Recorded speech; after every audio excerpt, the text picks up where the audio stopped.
Good morning. Welcome to the 21st Annual Sport Management Conference. First of all, thank you for all that went out last night. I hope you had a great time. A great turnout for our keynote speaker, Mr. Patrick Dix. I think he was a phenomenal, inspirational, and also encouraging about our industry, about what it takes to be able to not only get that first full-time job, but also maintain a 23-year career within Disney Sports. But before we get started, I mentioned yesterday, if I'd like to have Alex and Joe and of course Courtney come up, please. Last but not least, of course, Courtney dealing with that. These three individuals put a lot of time and effort, met with me and Dr. Flanagan weekly to be able to put this together in a way that is so organized, so thorough in terms of what we've been able to do. And I can't thank each and every one of you, first off, the time and effort that you did. Because you did it at your own will.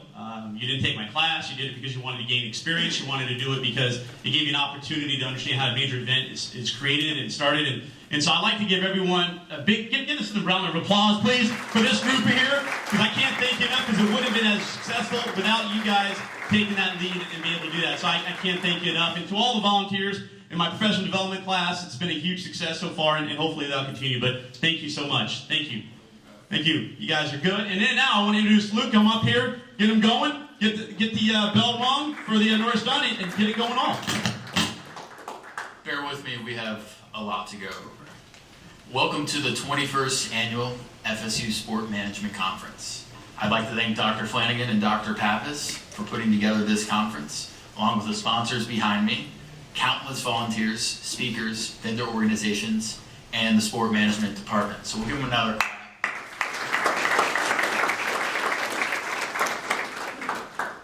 The conference program is available electronically. Go to sked.com, that's SCHED.com, and search Sport Management. From there, you can add the site's home screen. The program is interactive. It allows you to communicate with speakers, vendors, and other participants via email and social media. The app also includes the conference schedule, speaker bios, networking fair information, and social media links. Follow us on Instagram, Twitter, and Snapchat. Use our geofilter and handles that you see on the rotating slides behind me. We'd like to thank Bagel for breakfast and the rest of our sponsors that made this event possible. You see their logos rotating behind me, as I said again. A special thanks to Alan Hanstein with eEvents, who helped to create the name tags that you guys wear. Professional headshots are available at no cost. Our photographer is set outside the building in front of the stairs in the walkway. He will be there from 9:30 to 11 o'clock. So feel free to take advantage of this service. The headshots will be posted on Facebook to be downloaded. The networking fair is great for the conference. There are 25 organizations, local, regional, and national, that are looking forward to getting to know you.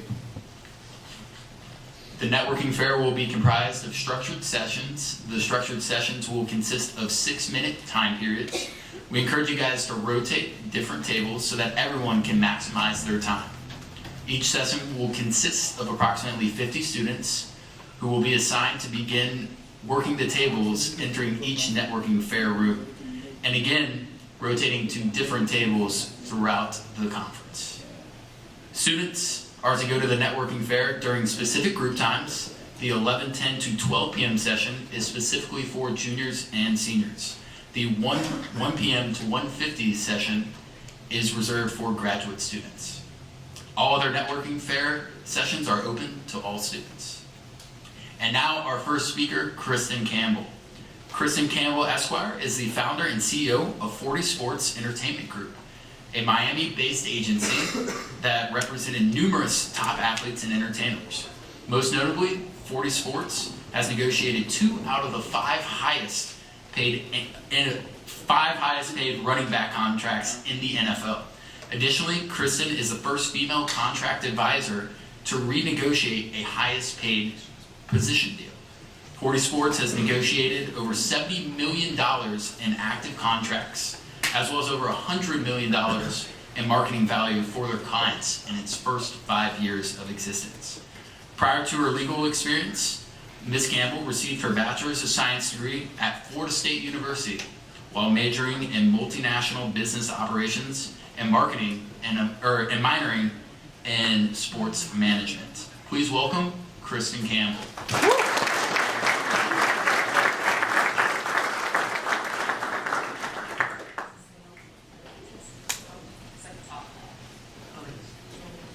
Good morning, everyone. Can you hear me?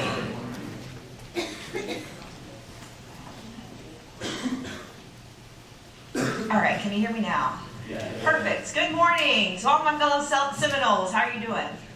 Great, great, great. I'm so happy that you came out today, and let me say that I am honored to be back on this campus. It has been a minute, to say the least. If anybody asks, I graduated 3 years ago. You remember me on campus, I'm sure, but obviously that hasn't happened. But I have once been in this seat before, so I am truly, truly humbled to be here in front of you today. And after reading that lovely bio, it seems almost impossible that those things occurred, considering that when I was sitting here, wasn't quite sure what was going to happen in my life. So I just want to briefly kind of go through kind of my experience, something about what I do, and eventually get to the point where if you have questions about the industry and just the process or about life in general, because I think that that's what this journey has really been about for me. Like Luke had said in my bio, I have a previous experience in entertainment law before sport law. Florida Sports and Entertainment came about because I had an opportunity when I moved to South Florida after law school to work with various athletes. If you've seen, how many of you seen the documentary on ESPN, or actually it wasn't ESPN for that one, it was Vice Sports, called Warriors of Liberty City. Anyone seen that? Yes, good morning. So, Warriors of Liberty City, the Liberty City Optimists is a youth group that's based in Liberty City, Miami. And based upon that Vice documentary, they mentioned that in South Florida per capita has the most NFL players in the league. I'm sorry, I'm trying to get out of this light. And so there's not a lack of talent when it comes to football players in South Florida. So I had an opportunity to meet a lot of those players that were going into the league because they were coming from this particular youth program in the heart of Miami. What I quickly learned in working with these players, which I did not know before, because how many of you have seen the documentary Broke on ESPN?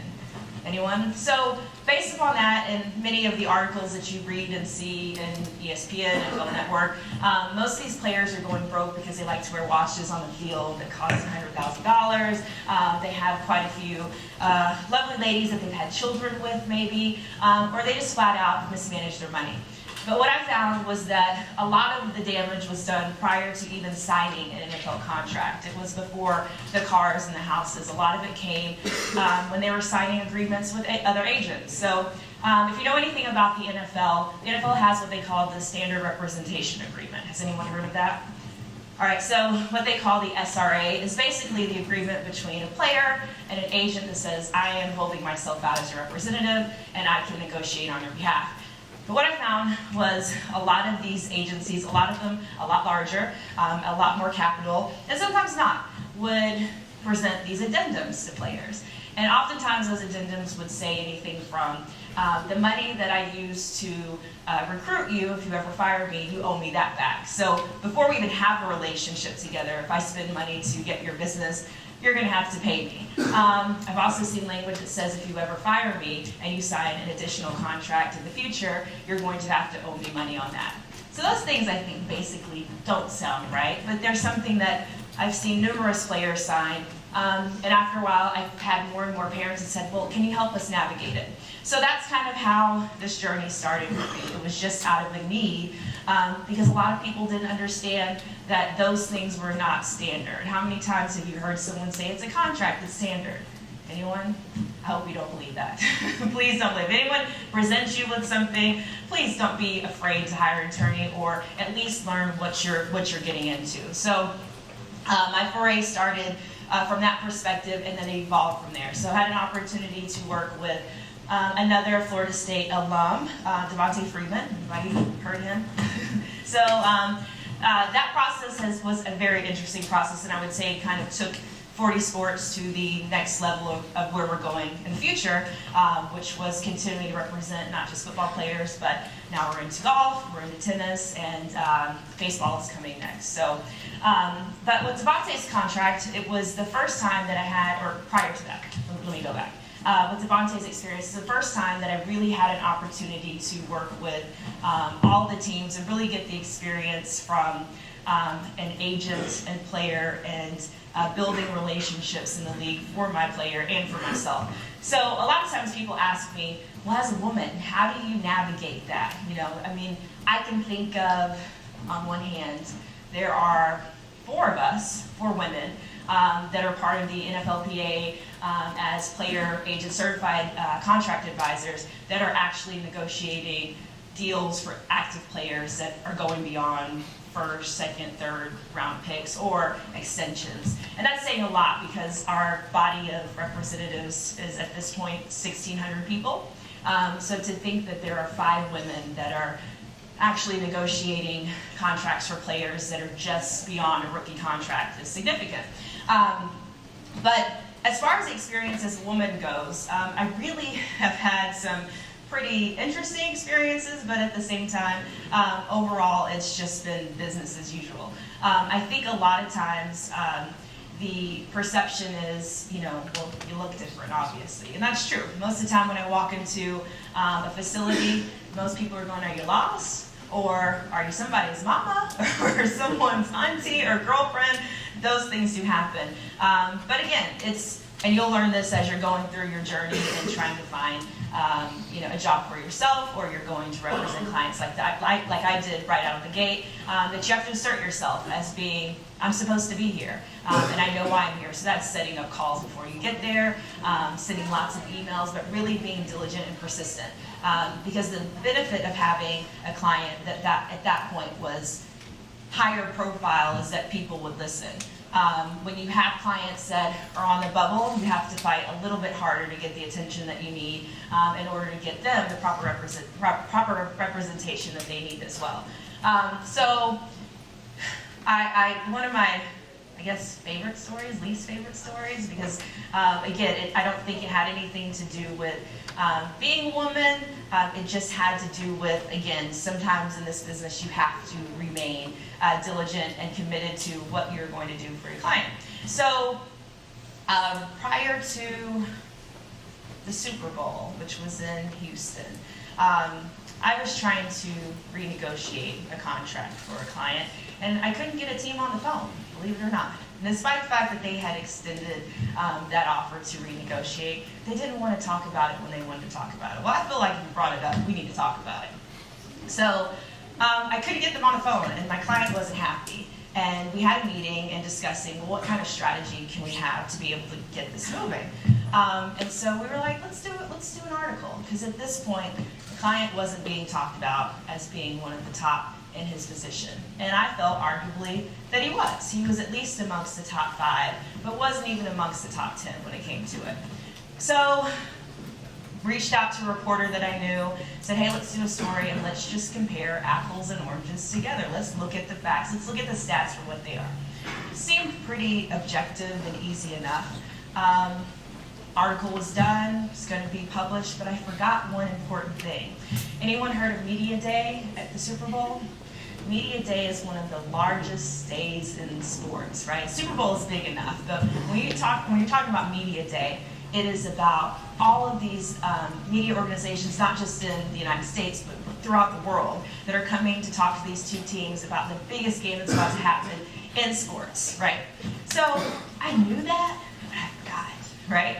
So I'm in my hotel room on Media Day, going through some work, going through emails, and my phone starts ringing. Look at it, don't recognize the number, go back to working, it keeps ringing and ringing and rings more. So eventually I see it's my sister calling me. Just pick up the phone, hey, what's going on? Oh my God, why are they talking about you so bad on ESPN? Wait, what? What are we talking about? What are we talking about? Me? Why is anybody talking about me? So I turned on the TV and I forgot, the article hit, right? It's all out. And every commentator, every talking head is going, who is this girl? Who does she think that she is? Oh, this is the worst thing that she could be doing. She's inexperienced, she's this, she's that. And I'm going, oh God, What have I done? My mom's gonna be so mad, right? Because at this point, my parents don't understand what I'm doing. Let's just go back to that. I'm absolutely nuts. Why can't I just go get a lovely job with the team, with some benefits, and sit down somewhere? Why do you have to insert yourself into this conversation? And it's bad on top of that. So I'm kind of freaking out, just a little bit. My client texts me as I'm having this kind of meltdown, and he's going, "Thank you so much." Because at that point I realized, and I had to go back to, again, sticking to what you believe in and knowing, having a plan, being strategic about what you're doing for your client. That at that point, what we needed to do, which was have him talked about in that top 5, was actually happening. And despite the fact that I had to kind of throw myself under the bus to get it, he was happy. And again, from that Tuesday all the way till Friday, my client was being talked about. So I say that to say that this business isn't always linear, right? It's not always perfect. It's not always what you want it to be. On the outside, everybody thinks it's a great dream job, and it is. It's fun, it's exciting, you get to do things that people don't always get to do, but at the same time, sometimes you have to insert yourself and be willing to put yourself out there for the sake of other people. And don't be afraid of that. Do not be afraid to be bold. Do not be afraid to know your place. So with that, one of my favorite books is, The 4 Agreements by Don Miguel Ruiz. Has anyone ever read that, heard of it? Great book. Pick it up. I think it's one of the keys to life beyond the Bible. But I think that based upon those 4 agreements, I kind of want to walk down the different things that have impacted me in my career that this book talks about, and hopefully it can give you some insight as you make your way in this business after school and finding your path and finding your direction and knowing that no matter what happens, you're on the right path to keep going. So one of the first tenets is be impeccable with your word, okay? Say it again, be impeccable with your word. I like to look up words. I'm sorry if I keep touching that, but I use my hands a lot. But I like words. I took Greek and Latin while I was here, and it was amazing, so I'm always looking at what a word means. Etymology is cool. But what I learned about the word impeccable, it means to be without sin, right? And that truly just means that, for me, know your passion, right? Know why you say the things that you say. Know why you feel the way that you feel, and be able to communicate that in everything that you do. Because when you're able to do that, a lot of times, especially in a field where it's competitive and you want to be a part of it, and a lot of times you want to be liked by your colleagues and you want to be liked by your superiors, it's not hard to compromise what you want to say, because you do not want to offend anyone. But if you speak from a place of passion and you speak from a place of having some knowledge about what you're doing, again, being without sin with your word, you cannot go wrong. Because you can always walk away knowing, well, if you don't agree, that's fine, but it's my truth. I say that prefaced by also, that's not just to speak and spew just for the sake of it. Excuse me, just for the sake of having some words being smarter than everyone. No, that's not what I'm talking about. I'm talking about, like in this position with my client, I knew my client was one of the best that we were talking about in this position. No one else saw it. Nobody else wanted to talk about it. Well, I take that back. His team knew it. They just didn't want to pay him. And I had to make that argument. But even in the face of that adversity, the criticism of why would I do something like that, I knew that everything that I had said and everything that we had put out there was based on truth, and it was based on a passion of wanting my client to feel confident that he was being recognized and that he was being acknowledged for the contribution that he had given. So at the end of the day, despite the meltdown, I felt confident that, hey, I did what I needed to do. It was the right thing to do, and I had to let the chips fall where they may. Thankfully, they worked out in the end. Sometimes they don't always work out in the best manner, but they always do work out for the greater good, as long as you stick to that premise. The second one is do not take anything personally, all right? I think that one is so, so important, especially when you're just getting started, because you're gonna walk out cross graduation stage and feel like you can take on the world. If you are fortunate enough to have a job lined up when you're done, you are in an awesome position, and you should feel confident and you should feel ready to go. But understand, you don't know it all, and you'll never know it all. There's always something to learn, and if you ever feel like that you know it all, then you're probably on your way down, right? Things are always evolving, always changing. You all have grown up in a society where that's pretty much the norm. You know, when I and here we go dating myself again. Where's Tom? Tom is tired of hearing about my age and how old I am. Tom has had to hear how old I am all weekend, or all week. But when I was growing up, AOL was just coming out, and we had AOL Messenger, right? And we had to wait for the dial-up. This is terrible even for that, Dr. Pat to say. We had to wait for the sound of the line to come on, and you're nodding your head, you know what I'm talking about, right?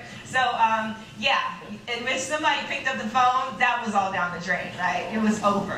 You had to do that whole process again. But you all have Instagram, MySpace. You've always been able to pretty much instantaneously talk to each other.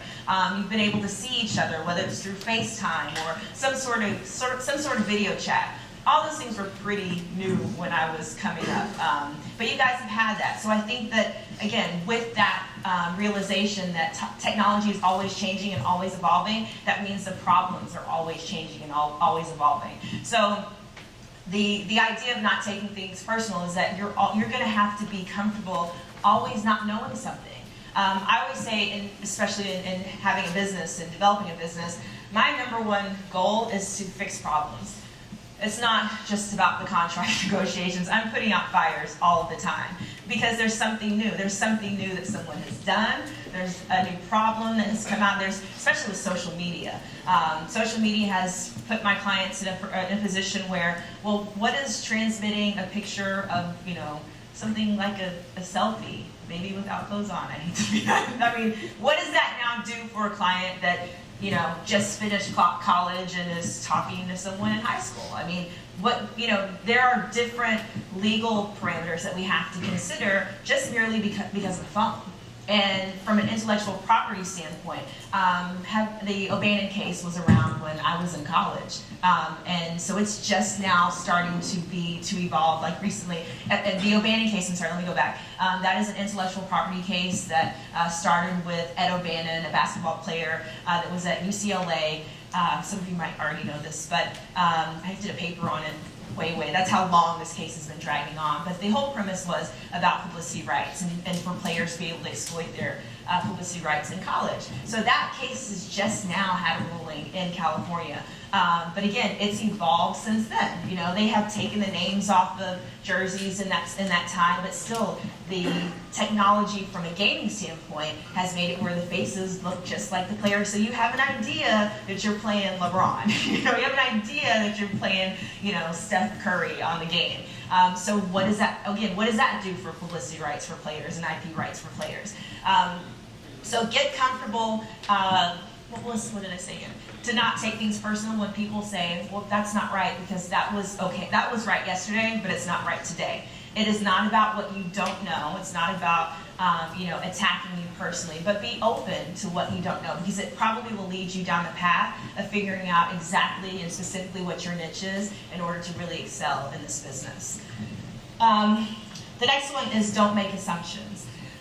Assumptions are typically based in fear. I think this is an important tenet because whenever you're making assumptions, you're trying to prevent yourself from doing what you're needing to do in most cases because you think that someone is going to either reject you, you either don't have the experience enough to do it, but you've created this whole construct in your mind that this is going to be the reaction of the other party, so I'm not going to do what I need to do. Don't do that. I'm just telling you, just point blank, do not make assumptions about what you think anybody else is going to do because guess what? You don't know.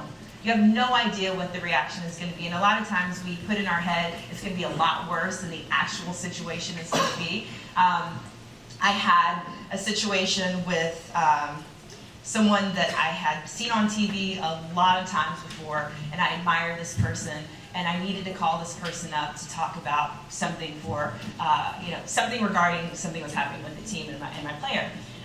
But before I made the phone call, I had all of this in my head. This person's too important. I'm just a lowly person on the pole. Why would they take my call? What if they ask me these questions? I created this big snowball of nothing. So eventually I had to take a step back, remember this tenet, and say, you know what? I'm just going to call. And so the call was pretty much short. And I said, hey, I have this situation. I need to put out something like this for a client. What do you think? And the response, yeah, sure. Write it up for me. I'll do it. Oh, okay. So I created this whole monster, and we have a tendency to do that sometimes when it's the first time we've done something, when we're trying to build up our confidence. But the only way to build up your confidence is to make a habit of going and doing the thing anyway that you're afraid of. It's the habit of saying, again, going back to the other tenet of being impeccable with your word. I know exactly why I'm doing and why I'm saying and why I'm approaching this person.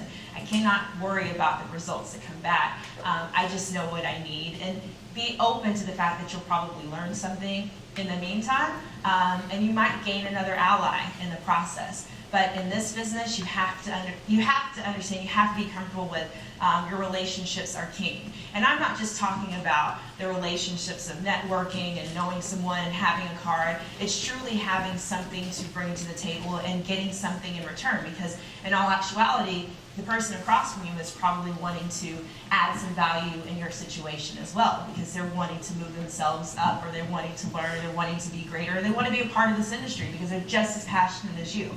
So don't be afraid to think of every person that you meet in this business as, what value do you have to add? Because this is what I have to add. And those are the relationships that are going to take you further and greater and move you beyond this business. Please do not get caught up in card counting, is what I call it. I mean, the Rolodex. So if I've got this card and you've never reached out to anyone, have an idea of, all right, if I've met 5 people, what do you plan to do with that? It's not just the follow-up email, the follow-up phone call. What value can I add to that? How do I make them remember me? And don't be afraid to put yourself out there in the beginning to do that. The last one, always do your best. It seems pretty straightforward, but what happens when you don't feel like you have your best? You're going to, like I said, when you finish this program, when you graduate, you go on to grad school, if you go on to work, if you go on to some postgraduate degree, there's going to come a time when you feel like, well, what do I have to offer? You're going to have to figure it out along the way. And if it's like in my case, and your family is going, what in the world are you doing? A lot of times you can feel like you're on an island, and as if no one really understands what you're going through. My first suggestion to everyone is to get a good mentor, and don't ever be afraid to rely on your mentor. Find someone that knows what they're doing, is in a field that you're interested in. You might not have any idea what it is, and it might change, but at least have someone that you can call on and say, what does this mean? But before you pick that mentor, and before you pick the mentor's brain, have some idea of what you want to know. Have some idea of, well, I'm interested in this part of the business. What can you tell me about it? Again, having that added value. Have some interest in what you're doing. Because a lot of times I see people have the intention, a lot of students that I meet, have the intention to want to excel, but they don't know why. And they're afraid to ask why. That's what your mentor is there for. Like, I think I'm interested in this because of this, but can you tell me how it works? And don't be afraid to engage someone. Don't feel like this is a stupid question. They've been through it all. Like, most of the things that they're going to impart on you have little to do with the substance of the work, and more about how to get through, how to ask the questions, how to be able to problem solve once you're in it, because that's the real work, the problem solving within it. But you have to be able to be comfortable, like I said prior to, not knowing. You have to know that you don't know it all, and it's imperative for you to ask questions upon questions in your stream perspective, and also creating revenue streams for players, because where I live, I see way too many athletes that are coming back and have nothing to show for it. You have their pictures sitting on top of a Rolls Royce, and it looks beautiful, and they have all this jewelry, and they're flashing all this wealth, and then 5 years later, they're cleaning toilets at the local high school. Well, there's no need for that. But if you have no preparation, no strategy in order to keep yourself from that, you're going to plan to fail, and I don't want to see that. So, excuse me, that's something that has evolved over time, and it's changed, and how I've approached it has had to change, because again, what I thought was necessary to keep players out of that position is actually different than what is actually happening. So along that road, I've had to learn, I've had to evolve, but I've always tried to put my best foot forward and say, hey, I don't know, I do know, this is where I am, this is, you end up meeting yourself where it is, and it's not always comfortable. But just because it's not comfortable doesn't mean it's not possible. So those are my 4. I'm trying to think what else I had to write notes, y'all. Like I said, I'm getting older. I went through my, okay, so what am I on time? Really? I'm close. close? Okay. So like I said, that's kind of my TED Talk. And I want to kind of go around the room if anyone has any questions specifically about the business, about what I do in particular that I might have missed, whatever. I'm your mentor for the moment. I want to hear what you have to say. I want you to ask me questions. Let's get comfortable in practicing some of those 4 agreements right now. Questions? Right here? I feel like I can hear you, but everybody else is hearing. Good morning. Hi. How are you? My name is Madison Bailey Felton. Nice to meet you. Nice to meet you. My question is for you. In being an agent, what are some of the publicity? What's the publicity side? Like, how do you make your player pop? Okay, so very, very good question.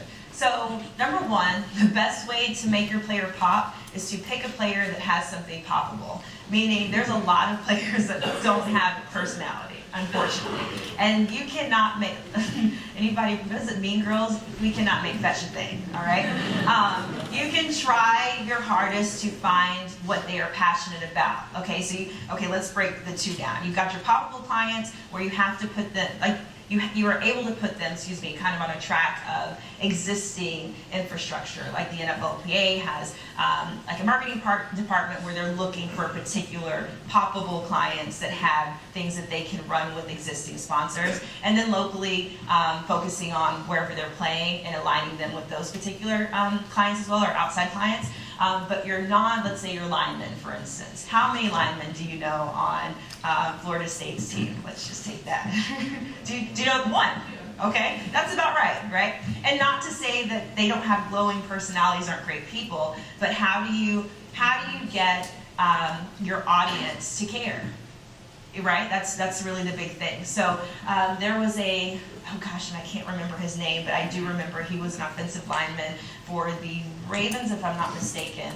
And he was an engineering major. He was really smart. And so his agency used that to his advantage and said, hey, he's a smart guy that likes chess. And so that was, at the time, not the typical idea of what a football player is, an engineering major that's out here, just playing sports because he can, but he has something to fall back on. So I think it's just really understanding what your client has to offer, because so often what I see agencies do and what we try not to do is to put them in the nonprofit category and to say we're going to hand out toys, we're going to hand out, food. There's nothing wrong with that, but it does not break your client away from, the rest of the bunch. So you have to really find the things that they would not tell anybody else, honestly, are the things that I would suggest exploiting, merely because a lot of that's typically where their passion lies. And when their passion lies there, they're able to genuinely, authentically be that for you all the time, and people will genuinely, authentically connect with it.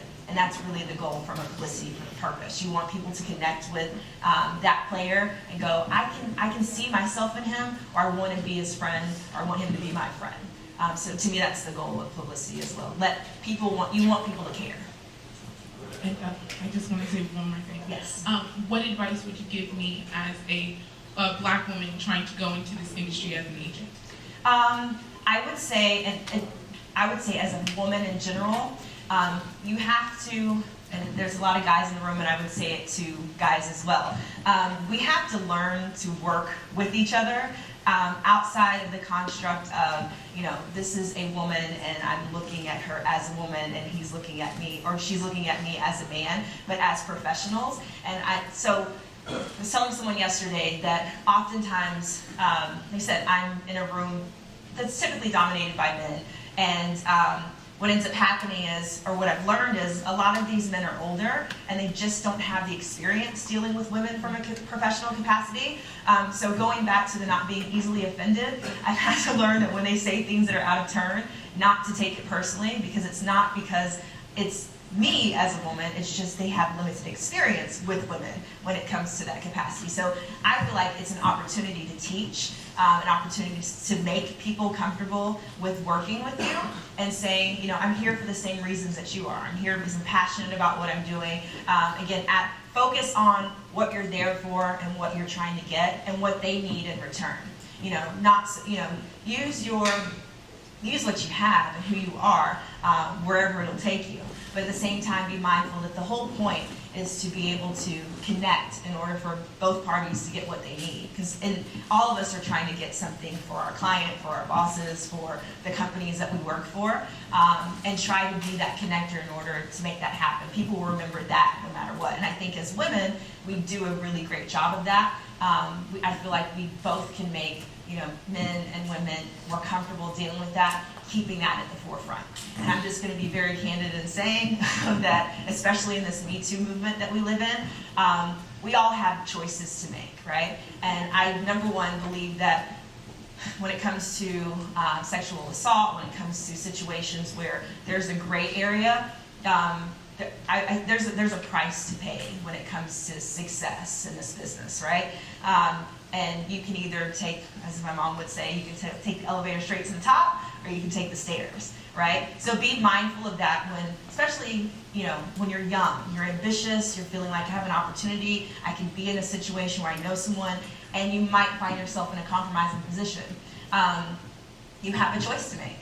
Am I going to take it and say, all right, I'm going to try it and see what happens, or am I going to set a boundary for myself and say, this is not the way that I want to make my way to the top or be successful? I think it's to say, people have not done this before, there have not been gray areas in dealing with the opposite sex, is naive.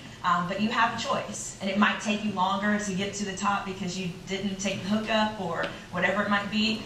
But do you want to have your integrity and character along the way, or do you want to get hot quick? I'm not judging whoever wants to do that, but for me, I want to last a long time.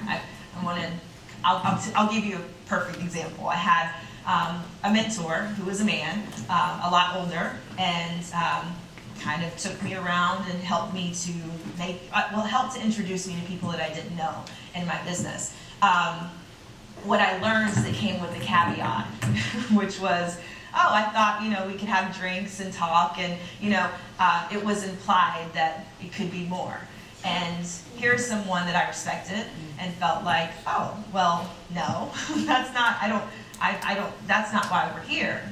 We're here because I thought you were offering, to show me around where, I have, no contacts or limited, and you can help me go beyond that. And so, like I said, it wasn't direct. It wasn't a direct, basically come sleep with me. It was just implied over time. And eventually I had to make a decision, and I had to be upfront and honest with him that if you think that this is where this is going, it's not. And he got upset. I don't understand why. How do you not like me? I thought we were good. Well, we are good from a professional standpoint. And eventually their relationship deteriorated. And I was unhappy because, again, I knew that, I could have been nice, I could have flirted, I could have done, and I'm being really honest, really candid with you, because it's something that happens. It happens. You could do a little bit, not enough. I know where to draw the lines. I'm a married woman. I'm not going to put myself in a compromising position. But that notion that even if I got there, even if the appearance of it was there, how would I feel? How would my family feel if it even got to that point, which I wasn't willing to do? So again, the parade stopped, and I felt like, well, how am I going to meet these people now? And I haven't had a problem since. But again, it feels like you're missing out on something. You won't if you go the distance and like I said, keep your integrity and your character intact.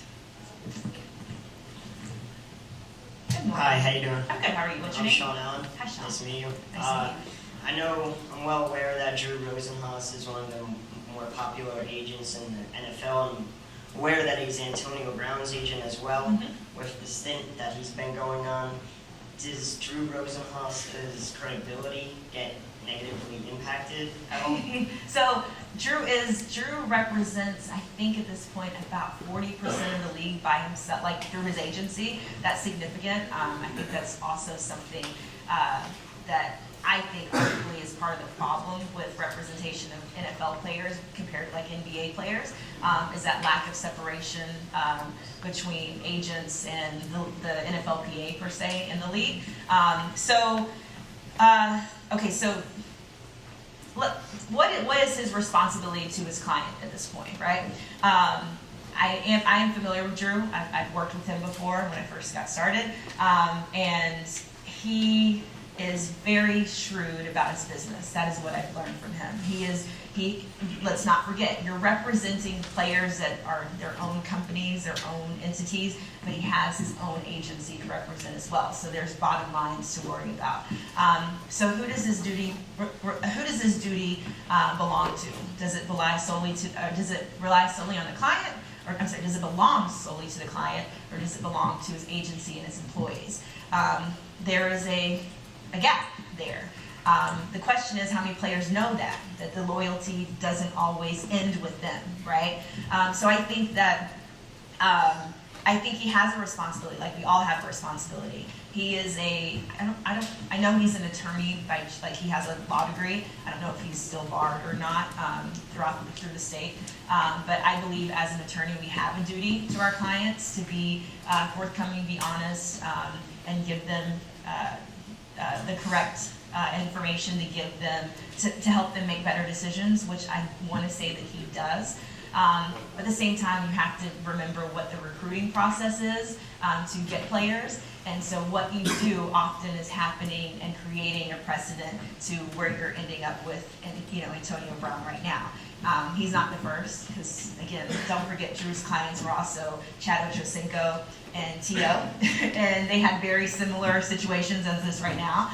So I would say that the devil comes in the detail of keeping a client, right? Client management is part of what we do in the agency business, and how you keep your client from being poached by other agencies, what you're willing to do. What does that look like for you? And I'm not speaking for what his tactics are, but the tactics I've seen in our business are lots of money. I've seen lots of women. I've seen illegal substances being put in the mix. So what does that look like for your agency to keep a client in your back pocket so you can make money off of them?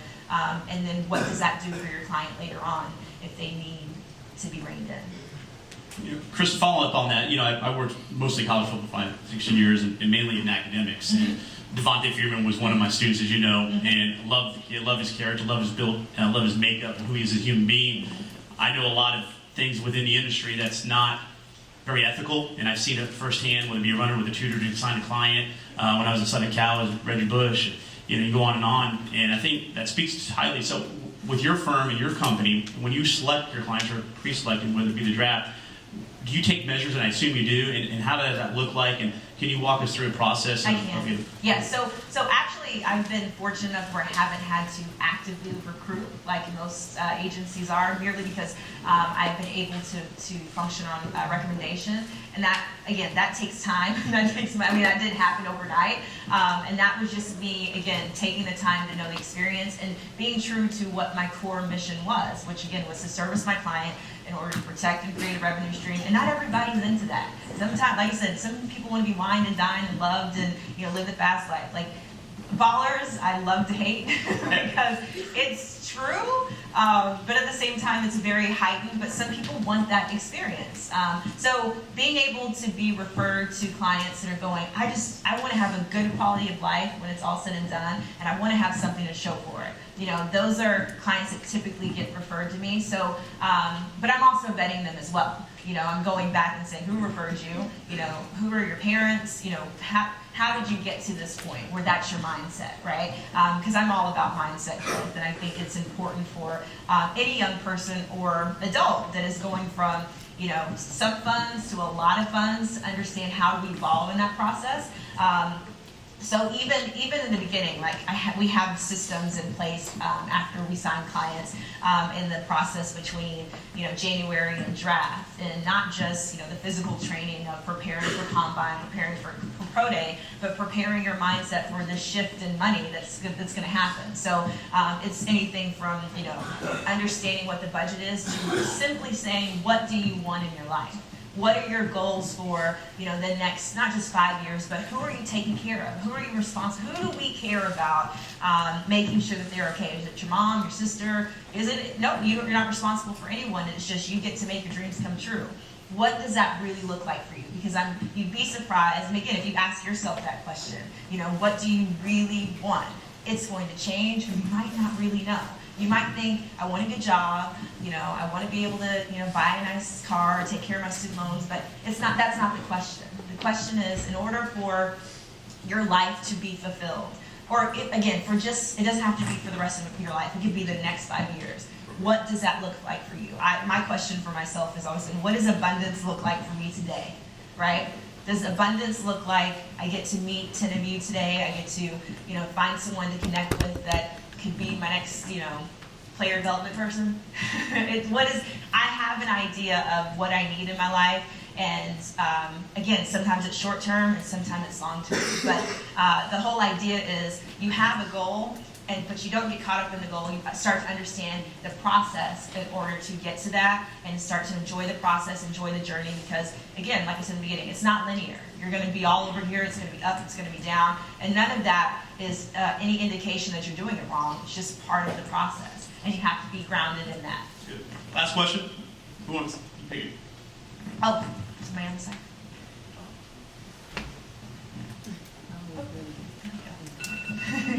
Hi, Kristin. Hi, how are you? Good, how are you? What's your name? My name's Noah Walter. Hi, Noah. I'm a freshman here. Hi. Me too. Oh, yeah? So this year I'm majoring in marketing and sports management, and I have 2 questions. So my first question for you is, how do you familiarize yourself with the various personalities and lifestyle of professional athletes prior to your current position? And also, what do you believe is the most marketable aspect of an athlete? Okay, so how do I familiarize myself with different athletes and personalities and things like that?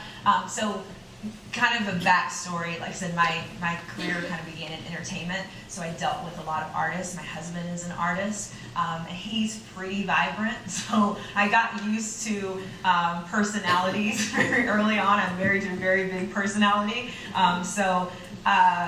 yeah, I think that's actually part of where my passion came from, because I'm kind of the structured one in our relationship, and he is, I don't want to say he's a free spirit, because he's very, very intelligent, very bright, and has a lot of experience, but he is quite creative, and creators have to be reined in, and I see a lot of athletes that are very similar. Their sport is kind of their craft, so with that, there comes vulnerability, and with that vulnerability, you are great on the field, but oftentimes you're great because, from my experience, what I've learned, a lot of them are trying to mask something that's happened in their life, whether it's trauma, whether it's lack of something, or they've had some major hardships in their life. So the sport becomes the release. It becomes the ability to not have to deal with the pain. So a lot of times it's just being able to nurture that vulnerability and say you're safe. You're safe to do what you can do, but you also have a path and someone with expertise that can, create some stability and help you heal from that, believe it or not. Like, I feel like I've become a life coach in some aspects a lot of the time. And then the second part of your question was, what is marketable? Like, what do I find this? What's the most marketable? Most marketable part of a client.